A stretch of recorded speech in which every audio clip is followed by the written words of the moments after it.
Let me tell you about a little warrior named Ro, and a red bicycle that changed everything on River Street. You know how some memories stick with you? Like the smell of summer rain, or the taste of your grandmother's cookies? Well, this one's about scraped knees, determination, and a promise whispered in the early morning light. It started when the Thompson family moved away.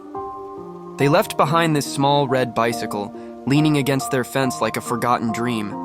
Little Ro, just 5 years old, would press her nose against our living room window every morning, staring at that bike.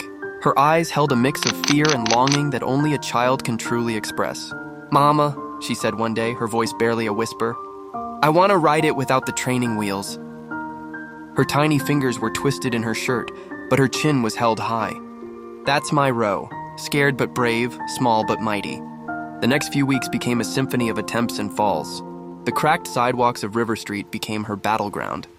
I remember watching her from the porch, my heart in my throat as she'd wobble, crash, stand up, wipe her tears, and try again. The neighborhood kids would zoom past on their bikes, but Ro stayed focused, locked in her own world of determination. Each evening, she'd come in with new battle scars. Scraped elbows, bruised knees, sometimes tears streaming down those chubby cheeks. But there was something else, too. A fire in those eyes that grew brighter with each passing day. Then came that golden Sunday morning. The air was crisp, and the sun was painting River Street in shades of amber. Little Ro, in her mismatched socks and favorite dinosaur shirt, marched up to that red bicycle. She got on, gripped the handlebars tight, and pushed off. Time seemed to slow down as she wobbled, steadied, wobbled again. And then, she was flying.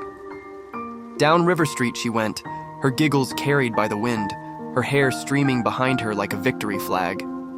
That little red bicycle became more than just metal and rubber that day. It became a symbol of every small victory, every quiet triumph that belongs to children who refuse to give up. It wasn't just about learning to ride a bike. It was about a little girl discovering her own strength, one wobbly pedal at a time. Now, years later, when I see that familiar splash of red parked in our garage, I'm reminded of the courage it takes to face our fears, the strength found in persistence, and how sometimes the biggest victories come wrapped in the smallest packages. That's our little Ro, the girl who turned River Street red into her path to freedom, one brave attempt at a time. And somewhere in her story, I hope other little warriors find the courage to chase their own dreams, no matter how many times they might fall along the way.